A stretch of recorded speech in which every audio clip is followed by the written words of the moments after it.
Well, hi everybody, and welcome to the Fishing Matters podcast. I'm really delighted today to have with me Dr Robin Holmes from the Cawthron Institute, because we want to talk about something very dear to my heart, and I'm sure is dear to many of you, and that is salmon fishing. What's happened to our salmon fishery? Where's it going? How's it all going to work? So welcome, Robin. It's good to see you here. Yeah.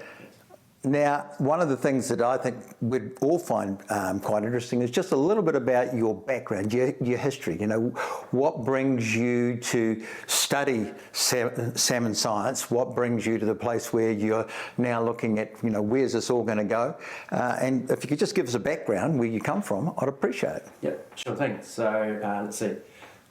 First generation Kiwi. So I guess my father, he took a serious pay cut to come to New Zealand, right, and started continuing his family there.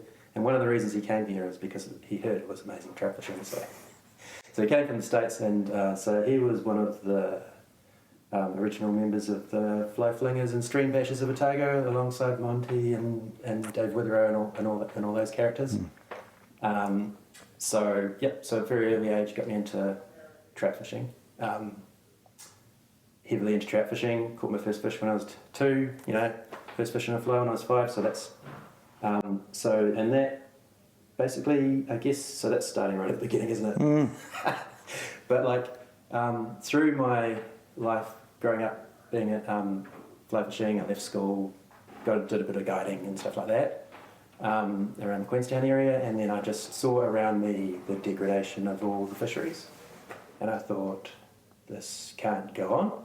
How can I do something about that? So then I went back to school, went to Otago.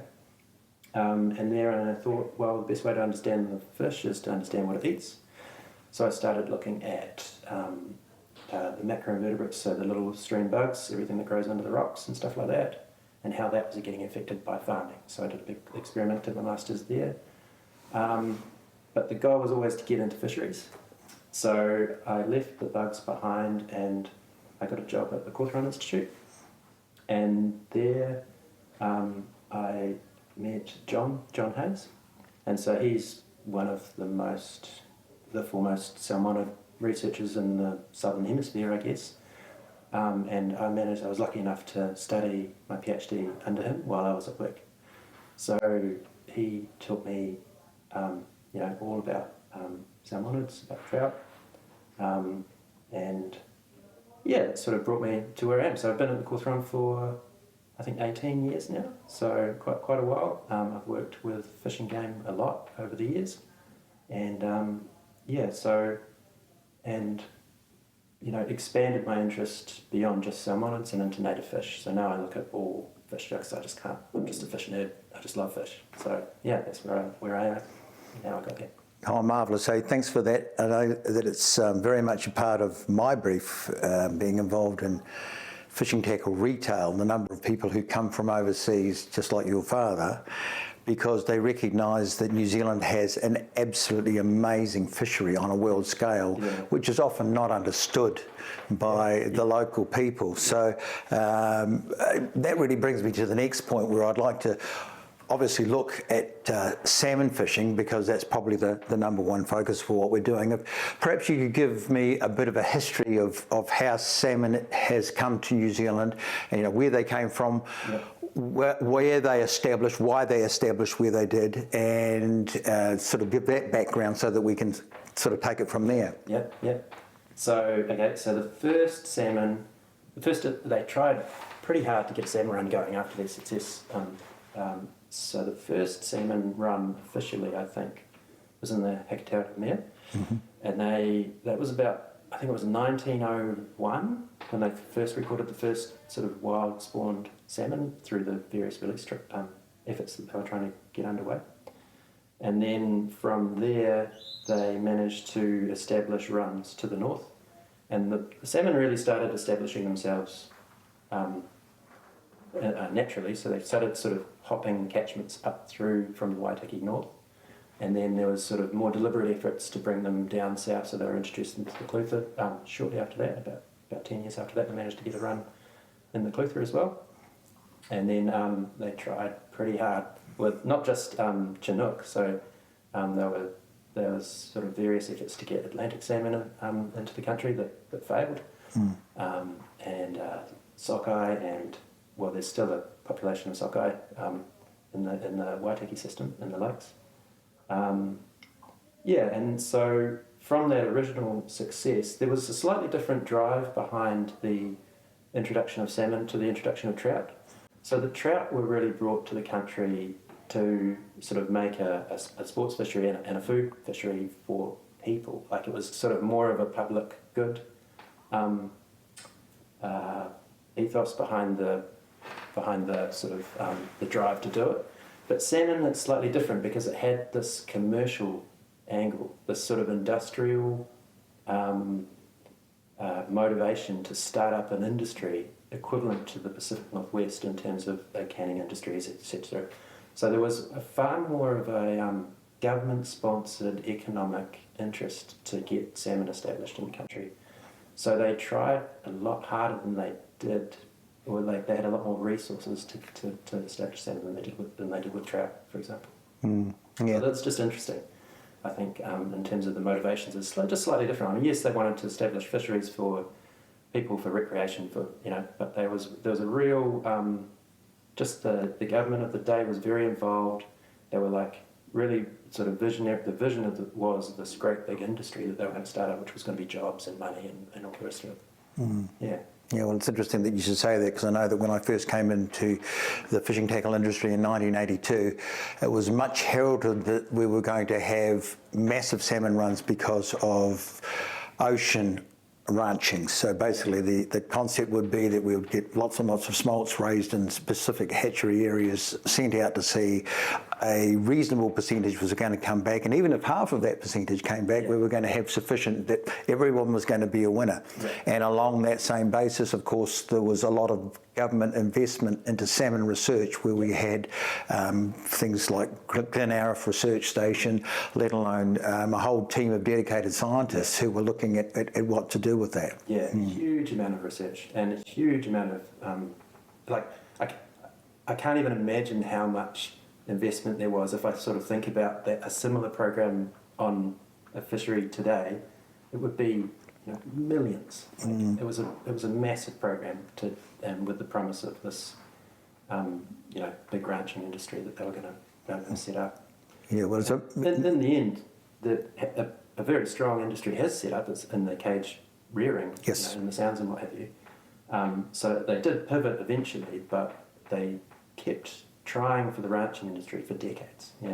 Well, it seems like there was almost overnight a political change that took the salmon from being a potential hero to being a bit of a villain, because everything was withdrawn from it. So they closed down the research centres, took the funding away, and it's almost at that particular point that they were left to fend for themselves. So how does that work on the scale? How do you see that now? Because this is probably the 80s that this would have occurred. Yeah, so let's see. So from about the late 50s, 60s, they started looking into this idea of seriously manipulating habitat, rearing smolt, and so they started initially by capturing wild smolt and trying to grow them onto a larger size, because they figured out quite early on that the larger the salmon is when it hits the ocean, the more likely it is to come back.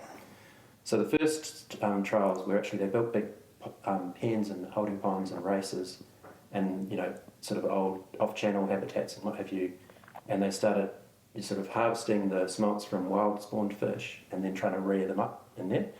And then sort of the natural progression of that was like, well, they got some success out of that, but they realised that if they just take the hens themselves and strip them and rear them from eggs, they can really ramp up the process and ramp up the output. So that decision was really made in the sort of 70s. So we've got the sort of 50s and 60s where they were sort of mucking around with ponds and trialling off-channel habitat, harvesting wild fish, bringing them up. Come to the 70s, and the salmon trap that they'd established at the Glenariff turned into a full-scale hatchery, and then they basically expanded that out to a series of ponds, and over the next, let's say, 20 years, really tried to pen rear from scratch millions of salmon. So over the period, I think it's from sort of 70s, sort of 80s to 90s, so late 70s to early 90s, there was something like 45 million Chinook smolt released, which is quite staggering. So, and over that period, they basically realised that the ranching industry wasn't economically viable. So they just weren't getting the returns that warranted anybody to come in with money and make money without the subsidy of the government. The real beneficiaries of that program were the rec anglers over that period. Like, even though the hatcheries weren't viable to create a return on for commercial reasons, there's still plenty of salmon coming back for the rec anglers. So they had a great couple of decades. Yeah, and in some ways it's sort of set a lot of rec anglers, so people fishing through that period,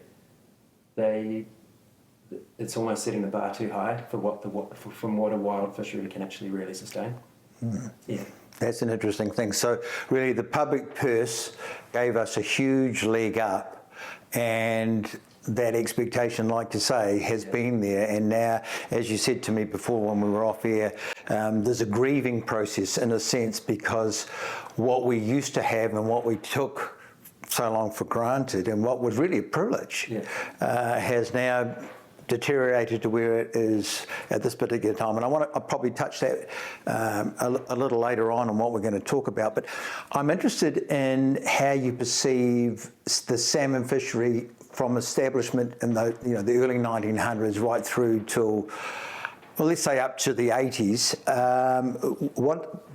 I've heard that over that particular time there were a lot of ups and downs in terms of the salmon run. So what I want to talk about really is, how do you see the variability of the salmon run from an angler's point of view, looking out there saying last year was a great year and therefore will this year be a great year, or will 3 years time be a great year because it's the length of the average cycle, and then you have these major ups and downs. So how do you see that in terms of what we can expect, or how it actually worked out historically? Because I think that when we look back, we often look at it through rosy tinted glasses, and because we remember those fantastic years. I remember 95 and 96. I remember those incredible fish that came in that were of absolutely enormous size, and I think a lot of people do that. But if you could talk a little bit about the variability that might have even happened before that. Yeah, so they've always been extremely variable. So basically, the variation on return rate, so this is the amount of fish that they put out, so let's just use the hatcheries as an example, was anything from, on the best years they had 7% of the fish return, so that was the best year ever. Wow. But there was only one of those. The worst years they had no fish return from these hatchery releases. That the median, so that's the middle number, is 0.3. So the range is an order of magnitude, right? So 10 times or 100 times a bad year is the amount of salmon that are coming back based on the amount of salmon that you put into the water. And so that variation is the same in the wild population as well. And there's so many things going on in the Rakaia, the ocean, that contribute to that variability. One massive flood right at the wrong time, when the vast majority of the fish spawned, can really just absolutely wipe out a whole cohort. One ocean heat wave at the wrong time, when they're multiplying and they're super vulnerable to everything, when they're just sort of so it's such a dynamic environment. These rivers, they're short, steep, and brutal.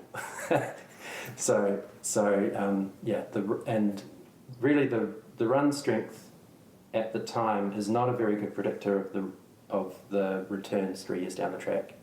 So it's very hard to say, we had 5,000 fish this year, therefore in 3 years' time we can get this many fish. There's just no way we can predict that with any model. It's really uncertain, which makes it very difficult from a scientific perspective when you want to give people, ask the scientists, say, we want certainty, and we're like, well, we can't give you certainty, and then they get mad. They're like, well, isn't that your job?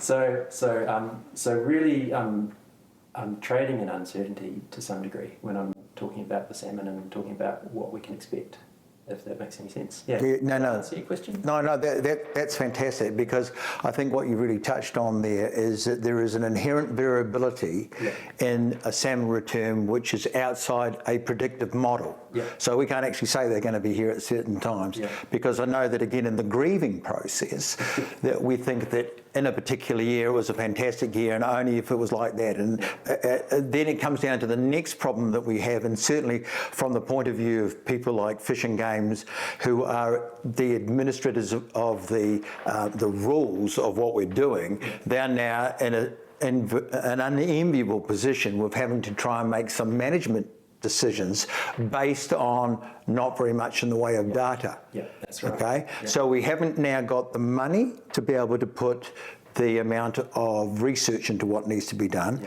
Yeah. How do we work in New Zealand compared to what's happening overseas in other areas?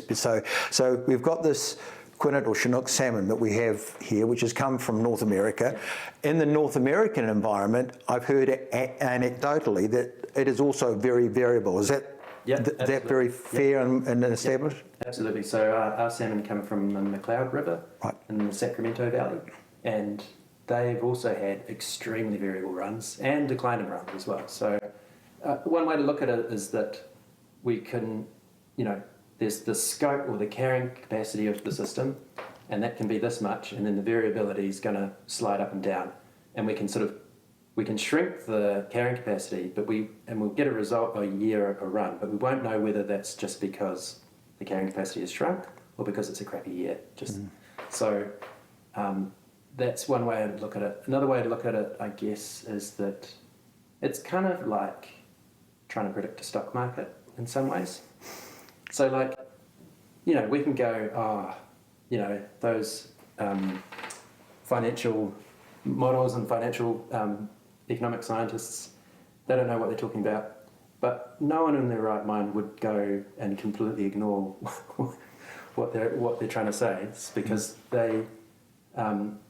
it's about taking you've got some information. It's about doing the best that you can with the information you have, and understanding that there's going to be a high degree of uncertainty there, but that still doesn't mean that we shouldn't set rules and set management limits and do the best that we can with that information, because that's what managing uncertainty is like. That's what fisheries management's like. Yeah. I guess this is a good time to try and introduce some sort of hope into this, because what I'm hearing and what you're saying is that because the variability is so high, and that we've had a year where 7% of the fish have come back, and I realise it's only 1 year, and I realise that's a drop in the bucket, but then you go and look at zero, and you realise that in this incredible spectrum and range, that in actual fact there could easily be another year where they do come back. Yeah, that's right. Yeah. Could you talk to me a little bit about the genetic diversity that is occurring and what you observe when it comes to the various establishment in various rivers? Because as I understand salmon science, they're actually pretty good at homing into the exact right spot. So what I've heard on the street is that these fish, as they go into various rivers, build up their own subpopulations which have characteristics that are well suited to that river. So we're basically talking about natural selection by the processes of the things that they're facing. Yeah, so we've actually got, another beneficiary, I guess, of that those decades of research at Glenariff by the likes of Martin Unwin and Tom Quinn from Washington State University and others, was some of the groundbreaking research that really set the standard and is used overseas as an example of the best research at the time, linking how local adaptation within just 30 generations. So salmon have only been here for 100 years, and yet they managed to establish distinct sort of evolutionary trajectories. I put mine on the side. Some people haven't thought ahead. Yeah. So we've got different rivers, the Waimakariri, the Rakaia, and they established that sort of fish grown in those environments have what you could call a home court advantage.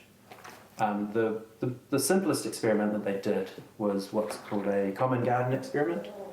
And so that's where they took fish from the Hecateromia, they raised them in the hatchery. They took fish from the Rakaia, from the Glen Arif, raised them in the hatchery, and then they let the fish that they reared in the Rakaia go in the Hecateromia, and let the fish that they got from the Hecateromia go in the Rakaia. And then they looked at the return rates for the fish that were released in the different environments. And they also did the same by taking fish from the Rakaia and releasing them in the Rakaia, and taking fish from the Hecateromia and releasing them in the Hecateromia. So there was a competition between the home caught fish and the away team, and there was a sort of a threefold advantage for the home caught team. So that just shows that there was, whatever they were, so whether it's these evolutionary gain in these traits that mean that they're better adapted for that specific river. And it's quite staggering because these rivers aren't that different, but yet there are changes in the way that the timing that they migrate out, the time that they spend at sea, right down to even, so those are behavioural changes, but there's even morphological changes, so smaller eggs for one river, large eggs for the other. So more investment in less fish is a good thing for some rivers, not others. All these changes are happening in just 100 years, and people find it hard to fathom, because and I remember this myself when we were going through school, people would say teach you that Darwin gave us this evolution theory, and it takes millions of years for animals to change and adapt to an environment. Well, no, it doesn't. It actually takes just 30 generations. And so what that means is that we've got quite distinct, and you mentioned before, it's because of that homing, which allows these stocks to distinguish themselves from each other and allows them to adapt to their own specific river. So we should be managing these stocks as almost separate stocks, right? Because the home court advantage that they have can be mucked with if we're not careful. And this is sort of one of the messages that I've had around hatcheries is that one of the best ways to disturb that process of adapting to those different catchments is to sort of start introducing fish from other places. And so we know that if you introduce fish from a different river, it's going to do not so well. If you introduce a fish from a pen-reared domestic stock, it's really not going to do very well because it's a very different environment, and they're starting that process of adapting to that domestic environment. Mm. So that's a sort of word of caution on the hatchery thing, because I know that there's a lot of people out there that's straight where their mind goes, is that it was great in the 80s, we had a lot of hatcheries then, it's bad now, we need hatcheries now. So that's one thing there's a word of caution around that approach. And I know that some of your listeners might be getting hot under the collar to hear me say that, but I think it's it definitely has its place as a management tool, but we just have to be very careful.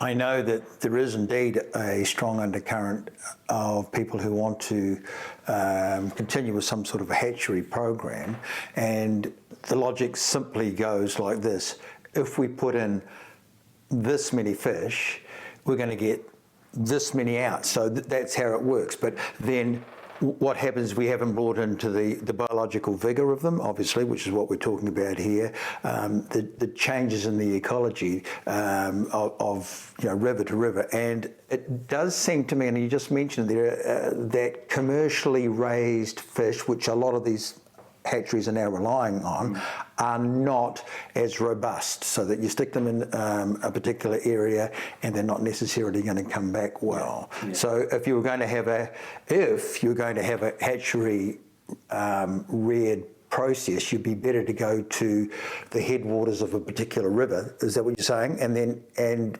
do that, but the cost of that would be astronomical. So, well, there's two things there. There's the cost, but there's also the robbing Peter to pay Paul aspect of that. So I mean, I don't know if you want to get into the hatcheries as we want to talk. I think it's got a lot of interest, and that's one of the reasons why I've brought it up. So one of the issues with that is, let's say you want to release 100, 200,000 smelt. Yep. You need 100, 200 10-pound hens. And if you went and harvested them from the headwaters, then you better be damn sure that that's going to work, because that's 100, 200 hens that were going to have a return rate of, I don't know, at least replacement value, given the variability we've talked about. So if you actually end up doing that and then you end up reducing the return rate, then you've actually, you're putting a dwindling stock in jeopardy. So that's on the one hand, that's something that we want to be very careful about. We don't want to go to the commercial salmon farms and do it that way, because we've got these other problems. So then you have to go through a process of very carefully, say, taking juvenile smolt, getting a brood stock, managing the genetic integrity of that brood stock really, really carefully, with a lot of investment, a lot of monitoring. And there are programs overseas that are doing that, and they're doing that with some success. So, I could point to a few hatcheries overseas that, they call it supportive breeding, that have done great work, but they are seriously expensive exercises. So no doubt it's possible, but I can't see the money coming from anywhere for this small country. When you've got big US federal budgets in the order of multiple millions, and rigorous scientific programs spread out 10 years looking at genetic integrity of the stocks and everything, it's achievable. And most of those are funded through massive dams over there. And the amount of mitigation funding that we can even dream, it's like our entire science budget to get these things up and running. So yes, it's achievable, but it's extremely expensive. And if you're doing it on the cheap, there's a lot of pitfalls to work around. Yeah. Okay, so if what you're saying is true, and I get the idea that this robustness that builds into a population is important, because we're in the fortunate position of having just a 3-year life cycle. Genetic changes are actually reasonably quickly adapted into the population as such. And we hear things like the water temperatures are getting a lot colder, and it's a cold water fish, and we understand that sort of thing. We also see that there's problems with water abstraction, there's problems with floods coming through at the right time. So I realise there's lots and lots of things that can go wrong, and we've got two separate environments to look at. One of them is a freshwater environment, and then they've got to make the transition past all the kawai, hopefully not when the river is low and clear. Yeah. And it's just like being running at a trench in World War I, I would imagine, in so many ways. And then once they get to sea, then there is probably a whole pile of things that happen there, because from my understanding, the amount of survival, the survival rate is very much dependent on what's happening at sea as well. Yeah. And perhaps you could comment on that. We've got warmer seas, we've got changes in ocean currents, and these things affect a whole pile of not only salmon but other species that go along with them. Yeah. So we can. This is, I guess, the depressing part. We run through all the multiple stress that this population's under. So we could start with you mentioned abstraction. I know a lot of people are really sort of honing in on the issue of the water takes and sort of the poor level of screening that might not be so they're getting irrigated on the pastures, right? So a lot of people are really, really worried about that. What I've noticed out there amongst the salmon anglers is they tend to, pick one issue and say, it's that. It's the irrigators, they're sucking the salmon out and putting them on the paddocks. Well, yes, it is that, but it's also all these other things. So there's the actual sucking the water out, so there's that act of actually literally taking some of the salmon through some inefficient screens. Then there's actually the reduction in the water itself through just the salmon rear in the rangitata and the main stem as well as the main stem of the Rakaia as well. So they don't just rear in the side tributaries. So we've just shrunken their rearing habitat, which means that we're encouraging them to go to sea earlier than they possibly would otherwise like to, which means they're going to sea at a much smaller size. So just the taking of the median flows, sort of the flows between the minimum flow and the median, those are normal flows, the taking of those flows and putting them into storage schemes, that's just shrinking their habitat massively. There's constraining of the habitat with the stock banks, so that means that rather than spread right out into multiple little side channels, which are great for juvenile rearing, we're constraining it into single threads. Then there is, when we take all those median flows out, we're dropping the velocity of the river, and the water is filled with that glacial flour. And everybody's noticed, the salmon anglers will know this, the rivers are getting clearer. And that's not, it's maybe a good thing for a drift feeding trout, but it's not a good thing for a small smelt. And then why is that water getting clearer? Is because the silt is settling out onto the stream bed. And when that silt settles out, it smothers the stream bed, and then we're losing productivity. So we're shrinking the habitat, we're winding down the productivity, we're sucking a few of those fish out onto the paddocks. I think that's actually, yes, it's an issue, but probably far smaller than this issue of reducing the amount and productivity of their habitat. And then the other thing that's happening is that the freshwater plume, we don't have estuaries at the bottom of these rivers, so they do overseas, and that's where the smolt spend about a few weeks getting used to saltwater and extremely vulnerable in that stage. And if you think about that as sort of, think of more of that plume as like an estuary that changes shape. It like breathes, so it expands with the higher flows and then contracts with the lower flows. It used to do a lot more expanding than it does because we're harvesting a lot of the mid-range flows for irrigation now. So they've got all those issues, smoltifying, they're heading to the sea before they would ideally want to. They hit the sea and they've got a much smaller and much clearer environment, like you said.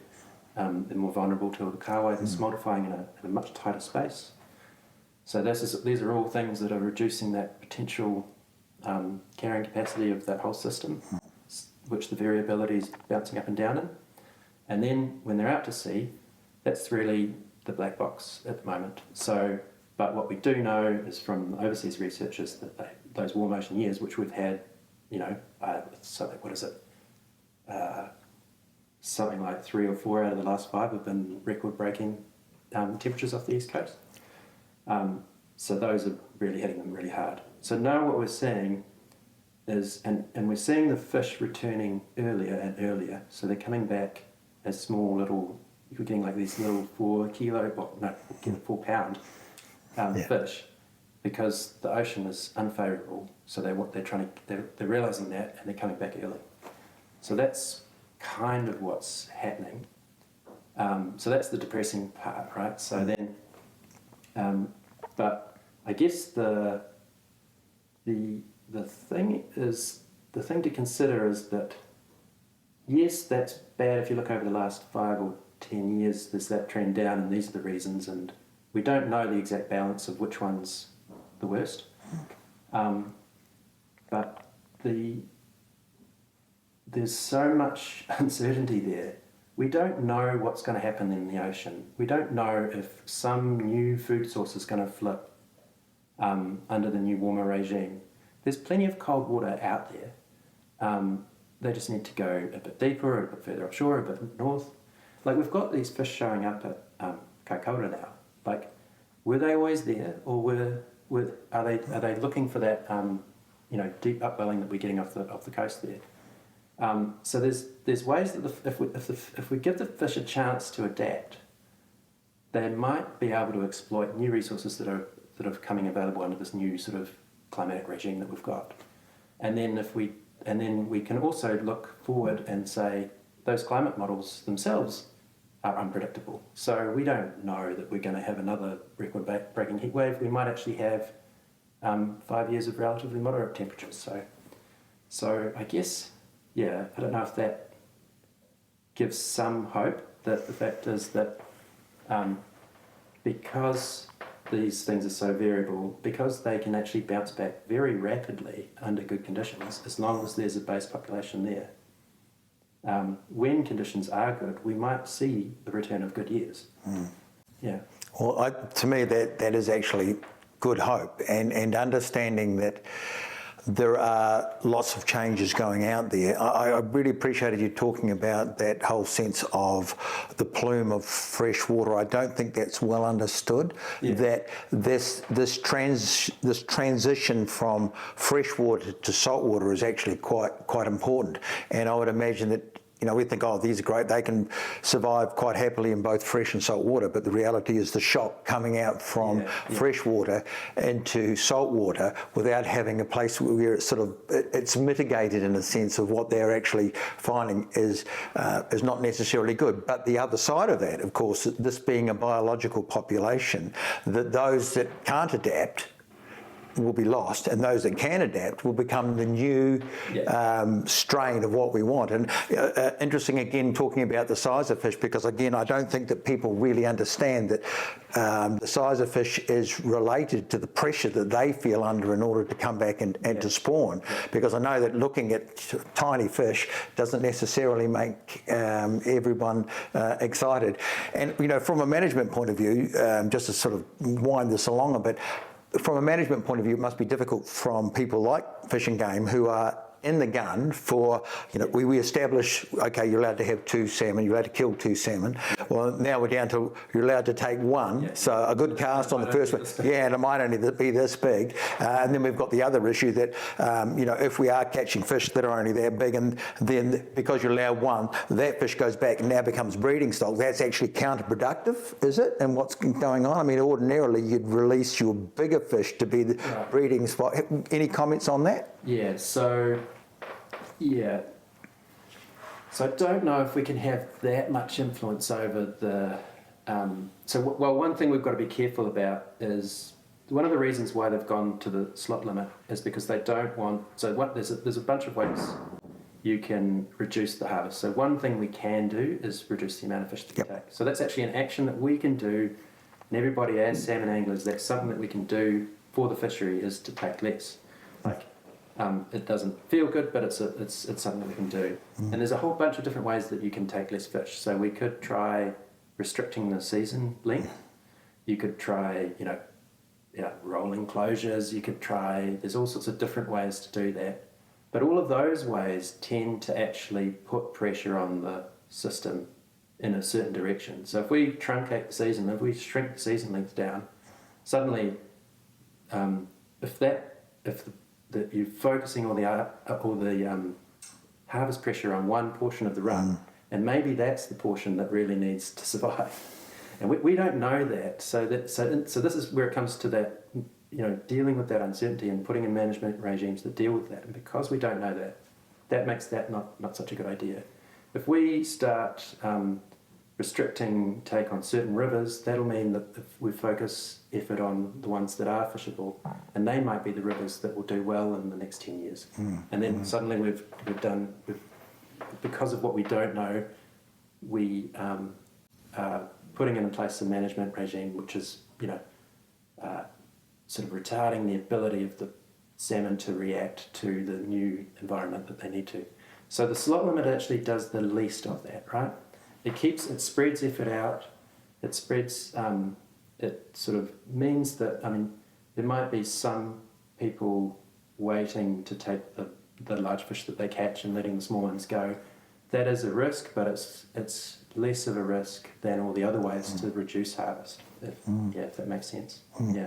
It does. So from an ongoing management point of view, then obviously it has to be closely monitored. The reality is that we could have this year, next year or the other year, quite a large number, and everyone will sort of give the golf clap and say we did the right thing in order to make this happen, but in actual fact most of that is outside of our hands, and it just really comes down to what we're doing. I know that the passion of the salmon angler is to at least go out there, and we do it for different reasons than just to fish now. Well, we have to have had it that way because the last few years have been like that. So, there's the whole thing of the sociology of everyone getting together. We have a shared interest, and there's all those other benefits that go out there. And so, obviously, in an ongoing area, this has to be closely monitored and communicated. Because I'm still hearing people walk through my store saying, well, look, the problem is that trawler that I just saw go past the mouth, that's the problem. Comments on that? So that's maybe that's a little bit of the problem, but as I've said, all those other problems are all stacking up together. One thing one thing that it isn't on the table because people don't want to say it is putting a halt on and just saying, okay, let's just hands off for a while. And this is what would happen in North America if the runs were this slow. They would have stopped it quite a long time ago. But I would be wary of that because, like you said, there's that culture. We need to keep that alive. If you stop people fishing and they forget about it, then you lose that knowledge. You lose the voice too, don't you? You lose the voice. And I've just read an interesting paper where they did that on a river and they lost the eyes.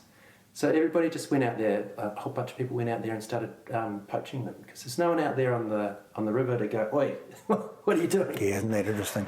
And so a few people would go in there, and then the run actually got worse, and then they rehabilitated the run by reintroducing fishing into the system, and suddenly everybody was there monitoring and saying, hey mate, I've seen you take one already, what's going on here? That's the last thing we want to do, I think, is disconnect people to the fishery. So we've got to keep it alive, but we do have to be. I think that the only thing that we can afford to do as a small nation with a user pays system, right, is to really take less and work on all the things that we can fix. So I've listed all those multiple stresses that are hitting the system. Theoretically, we could ask and try and advocate for more mid-range flows. We could look at trying to increase the plume size when there's molting. We can look at better screens when they come up for consent renewal. There's all that advocacy work that can still go on. And it's harder because you have to do a little bit to all the different things that are going wrong. You can't just say, look, it's the trawlers, stop them, and maybe that'll be the problem, because it's not a single issue. But and if we lose the salmon anglers, then we'll lose that advocacy to try and get those mid-range flows back, to try and let the ocean plume breathe more, so that we can, have better smoltification rates, and that's the sort of work that will improve all of the fish and all of the whole ecosystem that underpins the salmon and underpins all the native fish and native fisheries as well. So my preference would be to keep the enthusiasm there, keep the culture of salmon fishing there, redirect the effort to advocacy to look at better mid-range flows, better flows to flush that fine glacial flour that's settled out. Look at ways to make the stream a better place for the salmon to stay so that they get bigger when they hit the ocean, so that the mouth gape of predator that can eat them increases, so that the chances of them getting predated on goes exponentially down.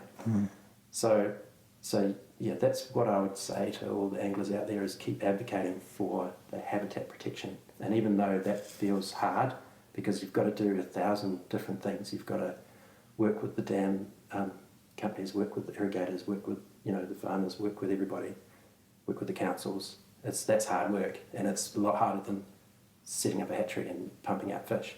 But that's the work that I think needs to be done. It's interesting, we've got this heap of manpower all these people who are buying salmon licenses and who love and are passionate about the fish, they are manpower. It's a question of, would we benefit by getting these people together, doing some sort of stream enhancement, just to take one of the factors. I mean, we can't touch all the factors. I understand that, and what I hear is that anything we can do in any area that's going to help, it's a cumulative effect. It'll cleanse, because cumulative effect. So people describe the cumulative effects as like slowly slicing a salami until it's gone, right? Or death by 1,000 cuts. So the only way you can fix a death by 1,000 cuts is like fixing it with 1,000 sticky plasters. There's no one solution. You've got to get in there and do whatever you can, wherever you can, and then try and coordinate that all and just slowly build that system up so that it's capable of capitalising on good ocean conditions, which will happen sometime in the future.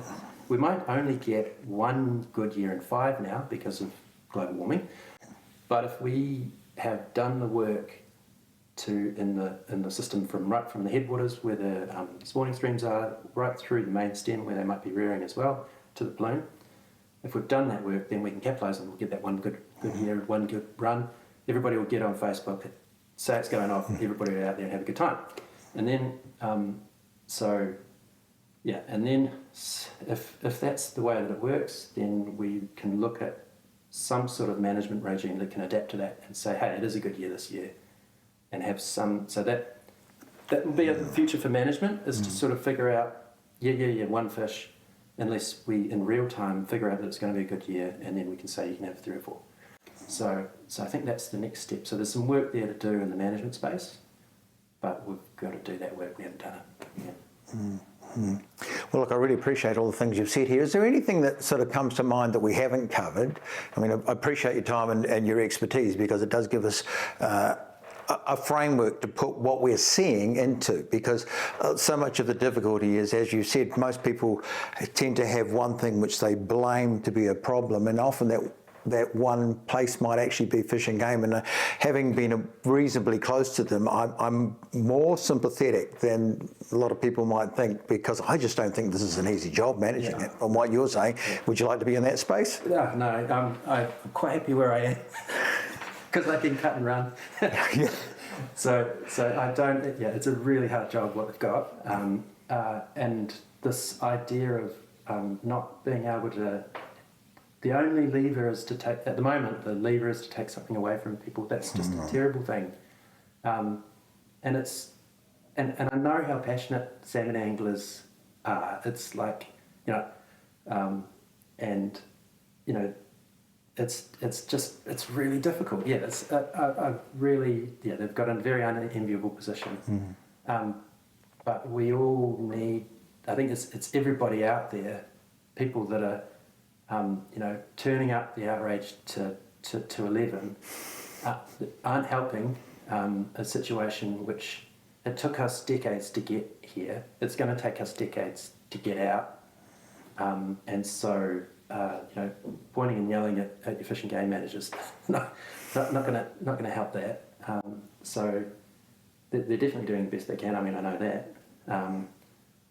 I think, So what else can I say apart from be nice to them? Will the salmon ever die out? Yeah, so I am worried about that. There's definitely a possibility. So there's a thing called a positive feedback loop, where some sort of dynamic makes more of itself, right? And this has happened to overseas runs, when the salmon get so few, they really battle to find each other in the catchment. Yeah. And if they can't meet, they can't breed. So there is a sort of a threshold where they're gonna battle to find each other, and then that actually spirals off, and you get fewer returns, and then it's definitely on the cards for these fish to leave New Zealand and go extinct. I don't think that will happen, but that really depends on whether we're going to be 1 degree of warming, 2 degree of warming, and those things really are outside of control. I mean, you can vote, but that's all you can do. that sort of, you know, who knows what will go down. One, on that though, some work that my aquaculture colleagues are doing, they're looking at breeding temperature resistant salmon, because the pen cage rearing salmon industry is suffering at the moment. So they're having massive fish kills every now and then. And so Jane Simmons has found that sort of, I think it's something like 20 or something % of the variation in a salmon's ability to tolerate temperature is genetically linked. So that means if we give these fish a chance, they can become adapted to warmer environments. Does that mean we have to breed from the ones, instead of killing them and putting them to market, do we take those and select them out and say, well, you're more temperature tolerant at higher temperatures? Yeah. So that's what they're doing in the, that's what they're thinking about doing in the industry. Now, doing that in the wild environment, that's more difficult. That's a very controversial, weird proposition. There's an ick factor there. I don't know if we should actually be, but letting them do it isn't, right? So providing them the means to adapt to the new warmer temperatures by, you know, buttoning back on harvest and providing those, you know, the good conditions for them to rear, and, you know, like just letting nature take its course, but over those decades, I think is one way to do that. Well, fantastic. I really appreciate your time and your sharing of your vast knowledge with us, and I realise it's a snippet, but hopefully that just expands everybody's appreciation of A, the complexity of the problem, B, the complexity of the management of the whole fishery, which I think is not necessarily well understood. And I think there's probably enough hope in there for us to think that, you know, this too will pass, as the saying often goes. We will get through this situation, and because it is actually rapidly evolving in terms of how biological populations go, we just got to basically ride it out. Yeah. And hopefully we'll have a voice that continues to hold them in some good esteem, because there is an agenda amongst some in our community who don't actually want salmon in here. They're considered to be pest species, along with trout being pest species. And I understand you're a trout fisherman, so you probably don't see them as a pest, except, but some people do, and if we get sufficiently weak in what we do, then we lose our voice, when in actual fact, again, back to some of my opening remarks, we have people from all over the world who appreciate just what we have in New Zealand. It's on our back doorstep. We are so fortunate to have this, and being able to get our kids to participate in it and to on go with what is, you know, fantastic sport, which gets you out there, it gets them off their devices, got to be worthwhile. So thanks very much for coming in, my friend. I do appreciate it. It's been a good conversation. Yeah, thanks. Yeah, no problem. Anytime, I'll come back and talk about something else. Thanks very much.